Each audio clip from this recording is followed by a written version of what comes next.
America ने जैसे ही Iran के न्यूक्लियर पावर प्लांट पर हमला किया उसके बाद से दो बड़ी खबरें निकलकर सामने आई हैं। मैंने अपनी पिछली वीडियो में ही आपको बताया था कि जैसे ही हमले की खबर पूरी दुनिया में फैली वैसे ही जितने अंतरराष्ट्रीय संगठन से लेकर कई देशों ने कह दिया कि अमेरिका ने बहुत बड़ी गलती कर दी, अब हालात बिगड़ेंगे। जी हां, हालात बिगड़ेंगे नहीं, बिगड़ चुके हैं। ईरान ने अब तक का सबसे बड़ा हमला इजराइल पर कर दिया है।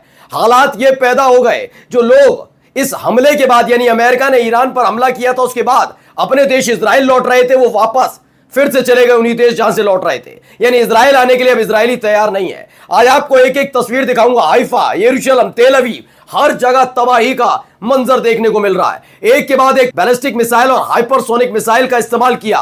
पूरी की पूरी खेप पूरी तरह से झोंक दी गई है इजराइल के अंदर। ये तीन शहरों का हालात क्या है तस्वीर देखिएगा और उसके साथ ही आपको दिखाऊंगा क्या डोनाल्ड ट्रंप का तख्ता पलट होगा। यह अमेरिका के इतिहास में सबसे बड़ा घटनाक्रम है, क्योंकि यह पहली दफा है कि जैसे ही यह खबर निकली कि अमेरिका ने ईरान पर हमला किया, इस हमले से, इस युद्ध से दूर रहने वाले अमेरिकियों ने मोर्चा खोल दिया और डोनाल्ड ट्रंप के खिलाफ उन लोगों ने मोर्चा खोला है जो डोनाल्ड ट्रंप के समर्थक हैं। जी हां, अमेरिका में गृह युद्ध जैसे हालात पैदा हो गए। नमस्कार, मैं हूं प्रज्वल गौतम और आप देख रहे हैं टाइम्स एक्सप्रेस। आज की बहुत बड़ी खबर आपको बताने जा रहा हूं। जिस चीज से नेतन्याहू जूझ रहे थे, अब उससे डोनाल्ड ट्रंप को जूझना होगा।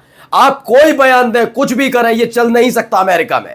यह अमेरिका का संविधान कहता है और उसी संविधान की धज्जियां उड़ाने का काम किसी और ने नहीं, डोनाल्ड ट्रंप ने किया। और जैसे डोनाल्ड ट्रंप ने वो किया, उनके देश में क्या हुआ दिखाऊंगा। लेकिन पहले देखिए हालात, देख लीजिए। तेल अवीव मॉर्निंग यानी कि सुबह सवेरे जैसे ही अमेरिका ने ईरान पर हमला किया, उनके परमाणु फैसिलिटीज पर, न्यूक्लियर फैसिलिटीज पर, उसके फौरन बाद की तस्वीरें निकल कर आई हैं। एक नहीं, दो नहीं, कई बिल्डिंग्स खंडर में तब्दील हो गई हैं। यह अब तक का सबसे बड़ा हमला बताया जा रहा है, अब तक का सबसे बड़ा हमला। पहले कभी होता था कि आज तेल अवीव, दूसरे दिन हाइफा, फिर यरूशलेम का कुछ हिस्सा, फिर दक्षिणी इजराइल। लेकिन नहीं, इस बार तीनों शहरों को, जो बड़े शहर माने जाते हैं, यरूशलेम, हाइफा और तेल अवीव, सबके हालात खराब करके रख दिए। एक एक करके तस्वीरें दिखा रहा हूं। वीडियो, एक और वीडियो देखिए पहले। तो इस वीडियो में आप देख रहे होंगे धुआं उठ रहा है। यह खबर ईरान फ्रंट पेज की है, जिसने बताया कि हाइफा में, अभी मैंने तेल अवीव दिखाया, हाइफा में देखिए, हाइफा में भी कुछ ऐसा ही हालात पैदा होते हुए नजर आए।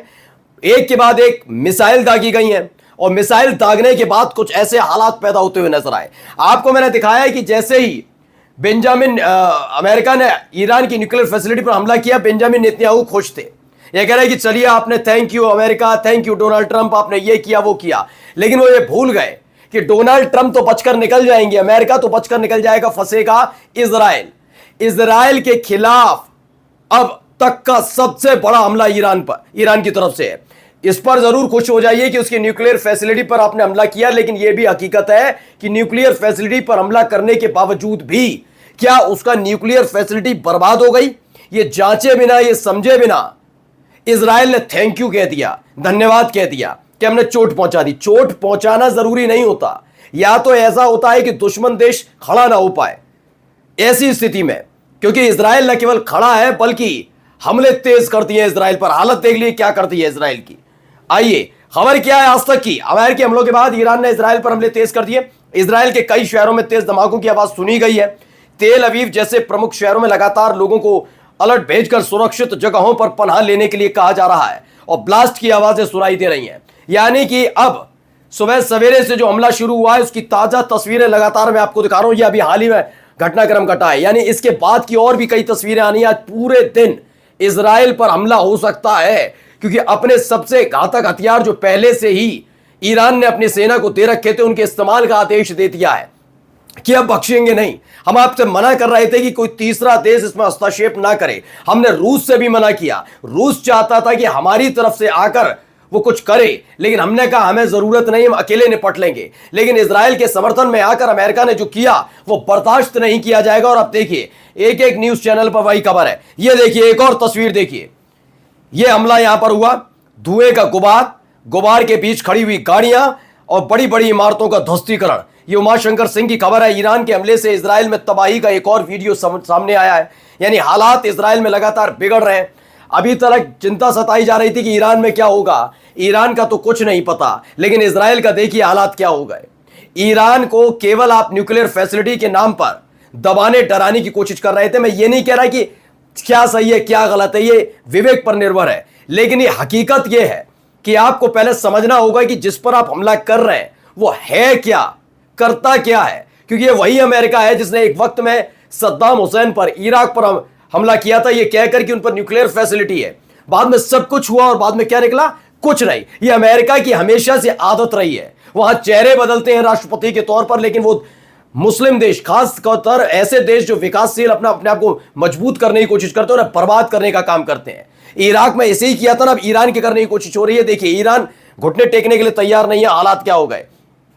एक और वीडियो देखिए, ये देखिए पूरा का पूरा इलाका पूरा कबाड़ में, ऐसा लग रहा है खंडहर में तब्दील हो गया, कुछ था ही नहीं।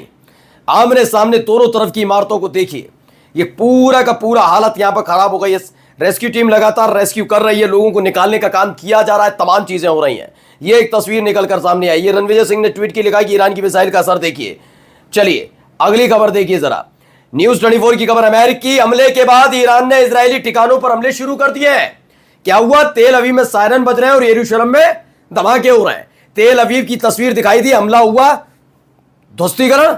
दूसरी तरफ हाइफा दिखा दिया, अब यरूशलेम देखिए, यरूशलेम में भी हमला। इजरायली सेना का कहना है कि वे ईरान की तरफ से दागे गए मिसाइलों को रोकने के काम में लगी हुई है, लेकिन रोक नहीं पा रही है। अगर रोका होता तो ये तस्वीरें सामने नहीं आती। अब आइए ये वीडियो देख लीजिए पहले पूरा, खुदस न्यूज नेटवर्क का ये वीडियो है। तो इस वीडियो में देखिए हर तरफ आपको मलबा पड़ा हुआ नजर आएगा, सड़कों पर आसपास आप हालात देखेंगे, ऐसा लग रहा है जैसे भगदड़ जैसे हालात बने हुए हैं। ये इजराइल की मौजूदा हकीकत है। मैंने कहा ना, अमेरिका के दम पर वो कह तो रहे थे कि अमेरिका ये कर दे, अमेरिका वो कर दे। मैं फिर कह रहा हूं कि अमेरिका ने सिर्फ अपने तक का खेल किया, उसने अभी भी इजराइल को अकेला छोड़ रखा है। ईरान पर हमला जरूर किया, लेकिन वो अपने आप को न्यूक्लियर फैसिलिटी तक सीमित रखना चाहता है। लेकिन खेल अब न्यूक्लियर फैसिलिटी तक का नहीं रह गया है, उसके आगे का है। वो इजराइल को बख्शने के मूड में नहीं है। यही नहीं, खबर यह भी है कि बड़ी प्लानिंग चल रही है कि अमेरिकी बेस कैंप जो बने हुए हैं, जिसका की चुनौती पहले ही खमने ही सामने दे दी थी कि अगर हम पर अमेरिका की तरफ से कुछ भी हमला हुआ तो हम उनके मिलिट्री कैंप को निशान बनाएंगे, उसके लिए तैयारी चल रही है। देखिए रेड वाला इलाका पूरा देख लीजिए, ये जो रेड है मैप पे देख रहे हैं, इसमें हाइफा का जिक्र है, यरूशलेम का जिक्र है, इसमें तेल अवीव, यानी ये पूरा इलाका धुआं धुआं हो गया। पहले मैं बता रहा था ना, पहले एक जगह जैसे हाइफा पे कर लिया, पोर्ट उड़ा दिया, फिर क्या पोर्ट के बाद आपने देखा पावर प्लांट है, फिर ऑयल रिफाइनरी है, ऐसी तेल अवीव में किया, मोसाद का और तमाम अलग अलग जगह, ऐसी यरूशलेम में थोड़ा बहुत कर दिया, ये चल रहा था। लेकिन अब एक साथ इतने हमले किए गए। अब आइए असली खबर, पहले भीड़ देखिए जरा, ये भीड़, ये लोग सड़क पर उतरे, क्या नारेबाजी कर रहे हैं सुन लीजिए। अमेरिका में ट्रंप का भारी विरोध शुरू, ट्रंप मस्ट गो के नारे लगे हैं। यानी अब ट्रंप को कुर्सी से हटाने की तैयारी शुरू हो चुकी है।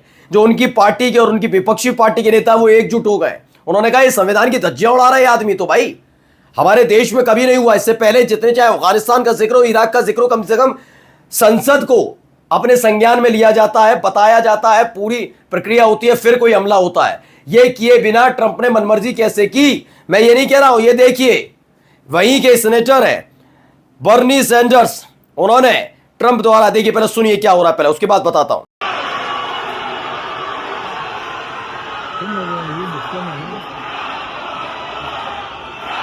खबर है ईरान पर हमले के बाद अमेरिका में तनाव है, विरोध। बर्नी सैंडर्स ने ट्रंप द्वारा ईरान पर किए गए हमले की पूरी तरह से असंवैधानिक बताया। राष्ट्रपति के पास ऐसा करने का कोई अधिकार नहीं है। अब ट्रंप इस विद्रोह को रोकेगा या ईरान की मिसाइलों को, यह एक बड़ा सवाल है। इजराइल की तरफदारी करते करते ट्रंप खुद फंस गए। नमस्कार।